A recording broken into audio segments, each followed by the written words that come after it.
गौमूत्र की भी समस्या है, तो मैं उन्हें बताना चाहता हूं गौमूत्र का anti bacterial, anti fungal, medicinal value के लिए यूएस में पेटेंट है and the patent number is 6410059। और गौमूत्र का बायो एनहांसर के रूप में यूएस में साइंटिफिक पेटेंट है 6896907।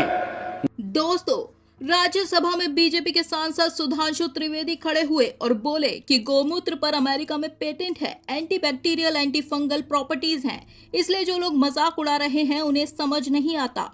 लेकिन असलियत क्या है? सबसे पहले ये पेटेंट अमेरिका की किसी कंपनी या सरकार ने नहीं लिया। ये पेटेंट भारत की अपनी संस्था council of scientific and industrial research ने लिया था। हमारे भारतीय वैज्ञानिकों ने फाइल किया था और ये पेटेंट गौमूत्र पर नहीं बल्कि गौमूत्र के डिस्टिलेट यानी गौमूत्र को उबालकर निकाले गए हिस्से पर था।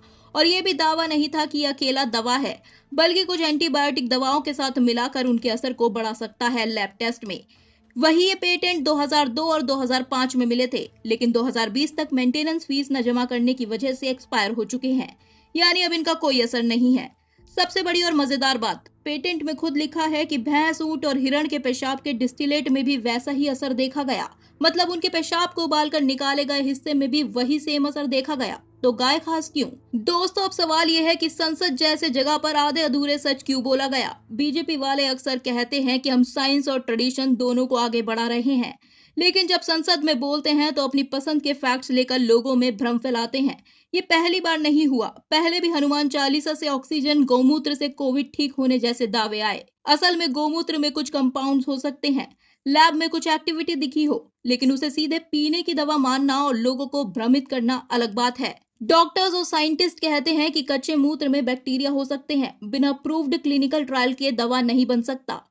बीजेपी को यह करना क्यों पड़ता है? क्योंकि वोट बैंक की राजनीति में भावनाओं को उछालना आसान है। सच्ची साइंस, रिसर्च, क्लिनिकल ट्रायल ये सब मुश्किल काम है। उससे बेहतर है संसद में ड्रामा कर दो, वायरल वीडियो बन जाएगी, अंधभक्त खुश हो जाएंगे। लेकिन दोस्तों, ये देश का भविष्य है। जब हमारे सांसद अधूरे फैक्ट्स देकर बात करेंगे तो आम आदमी क्या सोचेगा? वैज्ञानिक सोच कैसे बनेगी?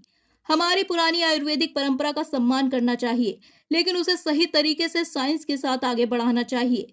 सिर्फ भावनाओं को उकसाकर वोट बटोरना और फिर लोगों को अंधविश्वास में ढकेलना सही नहीं है। अगर आपको भी लगता है कि संसद भवन में फैक्ट्स पूरे बताए जाएं, प्रोपेगेंडा कम हो, तो इस वीडियो को लाइक और शेयर करो। कमेंट में बताओ आप क्या सोचते हो। अगर ऐसी सच्ची और बेबाक वीडियो पसंद है तो चैनल को अभी सब्सक्राइब कर लो, बेल आइकन दबा दो। फेसबुक और इंस्टाग्राम पेज को भी लाइक और फॉलो करो ताकि ऐसी हर अपडेट आपको मिलती रहे। मिलते हैं अगली वीडियो में, तब तक सोचते रहिए सच्चाई कितनी आसानी से छुपाई जा सकती है। जय हिंद।